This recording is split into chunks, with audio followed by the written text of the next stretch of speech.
Welcome back to the Section 121 podcast. We are here. First game for spring training game is in the books, and unfortunately, not too hot start for the guys, but a lot of good things came out of it, despite the 14-1 outcome. First game kicked off at 12:10. They play again today at 12 and 12:10, and again the Dodgers. But obviously we'll go start to finish. What I saw, a rough start. Obviously Joe Musgrove 8 in the first inning. Not really him. Not all him. They took him out after 4. I think it was 4, maybe 2. I think it was 2. Couldn't really locate. His breaking balls were all over the place. His fastball was okay. His breaking balls were just all over the place. They just weren't really, I don't think he found the grip for them, and fortunately with how well they hit off of him, he didn't get the chance to find his grips and all that. So I'm not super worried about that. Obviously, it is really tough to see a guy like Musgrove, arguably your best pitcher, I'd say he's our best pitcher, get lit up by the team that you're going to open the season against. But I don't think that's a preview of what's to come. I do think that he'll get it going, and he'll obviously pitch more this spring, and he'll get it going. I know that for sure. But yes, then we finally get 3 outs, and I remember what I said yesterday was out of our superstars, Tatis, Machado didn't play, and Bogaerts, I said I wanted good at-bats, long at-bats, and they were okay. 5 pitch at-bats mainly. Bogaerts, I think he grounded out off 5 pitches. Tatis K'd after 5 pitches. Jake didn't have a good first at-bat. Not a great first. I wrote that down. Not a great first inning. Even in spring training, this is our rival team. I don't care. There has to be a level of competitiveness to not go down 8-0. Obviously, that's partially on the management for putting in a pitcher who I've never heard of to pitch to fill that up. I would have personally put in a guy like Steven Wilson in that situation, just a guy who knows how to get outs versus that team. And I mean, obviously it's a different team, but just a guy who's been there and done that. So but after that, things look up. Jeremiah Estrada, I think it's Jeremiah, K'd the side, looked really, really good, and it wasn't just like he didn't just strike out like 3 bums. He struck out James Outman, who's solid, Teoscar Hernandez, who does strike out more than anybody in the major league, but he's still a good player. And after hitting in the third K, I think was Lux.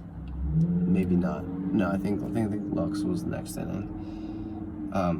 Yeah, Strada looked great. He had a really good fastball going, and his breaking ball was also really. He was getting a lot of swings and misses while being in the zone. He didn't need to make them chase a ton, which they did, but he was working really well on the zone. Next time he comes to pitch, I'll certainly be interested in what he's able to do, because I loved what I saw of him. Hadn't seen him. Going down into the next guys, Campusano for 3 pitch fly out, but he put some good swings on it. His swing was on social media. Apparently everybody is like, oh, he has the weirdest batting stance, and someone, I think BR Walkoff said, like, an early contender for the weirdest batting stance. He did that all of last year. I don't know why we're making a big deal out of it. That's just me and the media. Sometimes I don't like what they post, but I don't care. I wasn't insulting or anything. But he didn't change anything. I don't know why you guys didn't pick up on that last year. But anyways, Kim, first pitch, shot it to left, pretty solid. Really happy to see that out of that kid. And Jackson Merrill came up for his first at bat. I was super excited to watch him. 2-pitch weak ground out. He had a ball that was one of the first grounded doubles in the first inning that landed on the line that he was playing, I think, in his right spot. I think he didn't do anything. I don't think he did anything wrong. But aside from that one, that was like a questionable, maybe could have caught it, but probably shouldn't have. He played an amazing game in left field. Credits to him. That's what one thing I'm really excited about is his ability to, go up against the Dodgers, who's playing a lot of their major league guys, and he was able to step into left field and make plays like an everyday left fielder, which was really good. And next guy who came up, Eggy Rosario, walked on 8 pitches. Great to see him doing well. Obviously, we have enough shortstops as it is, but he is contending for basically with Matthew Batten for that third base role. Well, Machado is eyeing a return maybe at DH and not in the field. So Eggy or Matthew could probably take that third baseman role if Machado's not ready to play in the field by the opener on March 20th. But next thing, I saw Cal Mitchell for the first time when I looked on the Fangraphs, and I was like, why is this dude here? And he actually looked really confident. I didn't realize how much of a veteran he was. I thought he was a little bit of a younger guy, but he's actually got a lot under his belt, and he looked extremely confident at the plate. Solid at bat. I think he flew out, I'm pretty sure. But yeah, that was okay. Next thing we get to, we had the highlight of this game was our 6 straight strikeouts, 3 by Estrada, and Yuki Matsui making his MLB debut in the 3rd inning.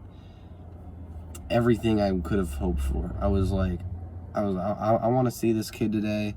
That's what I said yesterday. I want to see Yuki or Wusa go. And Yuki came in, threw his fastball, caught guys off guard. Gavin Lux even said it. And after he got him off guard with that, he gave him the wipeout splitter 3 times. Or wait, I think he got 2 dudes on splitters and 1 on a curveball. But the curveball was just as good. I didn't even know he threw a good one. But yeah, he looks nasty. Struck out the side in his debut. That's really, really cool to see from someone making their MLB debut. It's one thing to see it from someone who's been in the minor leagues, maybe played against a couple of these guys before in the minor leagues, but it's another thing to see it from a guy coming over, facing his first, making his first appearance in, non-inter-squad matchup, and just absolutely dominating. I love to see that. Tatis, his next at-bat was solid. I think he got a hit up the middle. Either a hit up the middle or a really hard grounded up the middle. I forget, but I wrote good hit up the middle, so we'll just give him the contact on that one. Steven Wilson came in, he did solid, and Cronenworth continues to crush Alex Vesia. Cronenworth owns Alex Vesia, we can just say it. For those of you who don't know, Cronenworth, when he got his go-ahead hit in the NLDS, the Cronenworth center field, Padres take the lead, Kim is in, here comes Soto, the throw off the mound, 5-3 Padres. All that was off Alex Vesia, and sure enough, Vesia came in, Cronenworth came up, Cronenworth got him with a huge home run that I'm super excited about because I didn't see much of that last year from Cronenworth, and see it in the first game against the Dodgers. Again, yeah, it's a spring training, but against the Dodgers, because in 2021, he owned the Dodgers. That was he had I think 3 straight home runs in 3 games versus them, and was solid versus them, beat them in the playoffs 2022. It's we need more of that Cronenworth, and I'm really excited that we got to see that. And I hope he keeps it up. But then going on, and the other thing about that is it's lefty-lefty, which is really good because he didn't do a great job of that last year, and it's really good to see him doing a great job of that at least to start, because Lefty's not easy, especially versus a breaking ball. Hard hit ball from Campusano, quick and at bat. And then a really, really nice swing by Jackson Merrill, line drive the opposite field. Unfortunately caught. I think it was a line out to the third baseman who was shifting over a little bit, but it was an absolutely beautiful swing, and I loved it. And so with that, you've got then Kim walked on a great at bat. Jose Zokar hit a single to the opposite field, really great swing he put on that. And then the two guys who are competing for that maybe center field with a Zokar, Graham Pauley and Jacob Marcy, the 13 and 11 prospects, if I'm not, maybe 13 and 12 prospects. They both had great at bats. Graham Pauley went into a deep count, struck out on a borderline strike, and Jacob Marcy did the same thing, and he had a deep count walk though. So great to see that. Ethan Salas got an at bat, got a 3-2 count, and took a pitch clock violation. Was not in the box by 8 seconds. Absolutely hilarious. It's not even like we're upset about, like, that's just funny. The commentators were going crazy, which speaking of that, we get exactly to what I wrote. ESPN is all over Ohtani to an unbelievable level. I like to keep my focus mainly on baseball, but geez, this dude, like, I have a cousin who plays college softball, and I know that obviously not all those athletes are known, and the commentators kind of just know their names. Maybe they're giving a story about them, but we watch them at home, and those people put their effort into, like, making every at-bat special for every player who comes up. So even when she comes up like 8th, they'll still try and, let everybody know that's her, sophomore, so-and-so, this stats, that stats. But what ESPN was doing was so unbelievable. They, about through the 6th inning, when, through the 5th maybe, when every single sub came in, pinch hitters were flying in for his starters, and it just kind of got to all, like, the minor league guys who aren't really fun to watch. Don't really, like, they weren't many prospects. I guess there was Ethan Salas did get another at bat, but very few, like, prospects or really intriguing things going on. These dudes would just talk solely about Ohtani and solely about Glasnow and Yamamoto, but dude, the Ohtani was so crazy because this dude, you got his teammate, his family's watching at home. This is his first, like, big league camp, and you're gonna talk about how you couldn't reach the guy that Ohtani hit a home run off of in live batting practice. That's, like, the dudes need to work on that a little bit. I'm praying that they don't do it again today, because everybody heard them yesterday. So because I know Ohtani most likely will not be in the lineup today. I think that's what they said like 20 times. So yeah, I'm pretty sure. But I hope that they realize, okay, I think everybody heard us yesterday, so we're just not going to say every single inning in case new people tune in that Ohtani's not playing. Because if you know anything about baseball, you know Ohtani is coming off an injury, and he is not in live ABs yet. He will join midway through spring training, maybe a little sooner, but yeah, he's not playing, and they need to say that every at bat, just so the new people tune in, just, like, are aware. It's so crazy. I mean, credits to Ohtani for being such a good player and drawing that type of attention, but I mean, I want to see some baseball, not some whatever that is. Graham Pauley, Marcy. Graham Pauley had a good second at bat. I think he walked that time, so in the Marcy versus Pauley competition, they were pretty even. And Marcy, I didn't get to watch. Delilah distracted me. It's my bad. I wrote that down because, yeah, I could check what he did, but it's Marcy. He probably walked or struck out, to be honest. I don't think he did much. And Salas, poor at bat, he went down 0-2, I think, and he watched a slider just like sit in there, and he kind of just sat back and took his strikeout with him. Not discouraging. I mean, there's plenty of at bats, not like discouraging, but yeah, that's how I like to approach and view these type of at bats. Is if they don't if they have a poor at bat, I don't think it's discouraging, because that's just, it's baseball. You fail more than you succeed. But what is encouraging is seeing them take big swings, make big contact. That's what I mean when I say encouraging. But I don't think that's discouraging or anything. So yeah, that's all I got from that game. My takeaways just overall are that I want to see a little more competitiveness out of Mike Shildt, just in the way he puts his pitchers in. I don't like relieving Musgrove with low-ins. I don't like doing that, because that's just saying, hey Dodgers, we know that we know that you just torched our starter, so we're just gonna say, oh, we're not trying, we're just putting in. I guarantee that was not your second for sure, your third for sure. They just put him in because they kind of wanted oh, you guys got us, we're just gonna put in our minor leaguers. And I don't like that at all. I want to see them today. I'll discuss, it's a big one for Jhony Brito today. I want to see competitiveness out of him. Obviously, he probably will only get to go one inning, but if he gets to go more than one, I want to see him compete. I don't want to see him give him anything free. And I want to see those minor league relievers come in later innings, rather than just to give him runs at the beginning.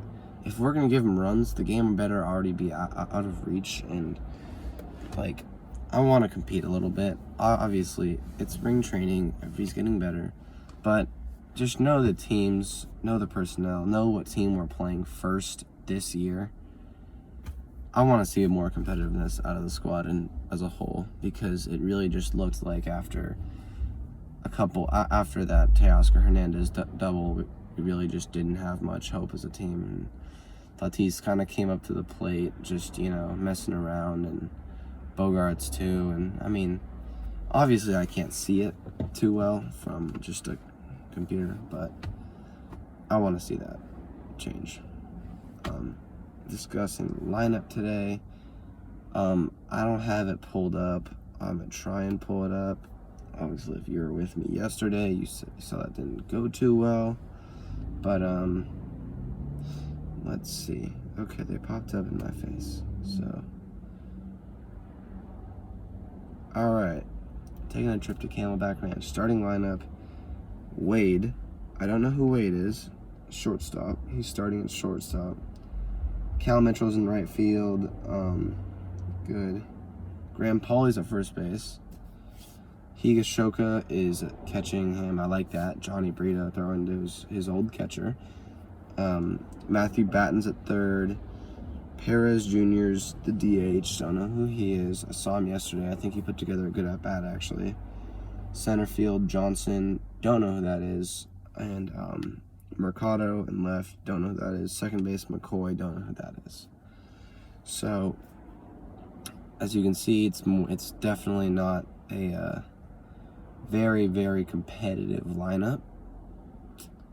I know I was talking about competitiveness, but it is not a super competitive lineup. Obviously, the Dodgers lineup still has yet to be released, so we'll see what that looks like. But I do want to see these guys fight. I don't want to see them play like they're minor leaguers playing major leaguers, if they are indeed playing the Dodgers lineup. If they are indeed playing the Dodgers starters, I want to see him compete. And I want to see the most that I can out of Jhony Brito. I just want to see him throw hard. Because I know I said what I wanted out of Musgrove yesterday. Today I want Jhony Brito to throw hard.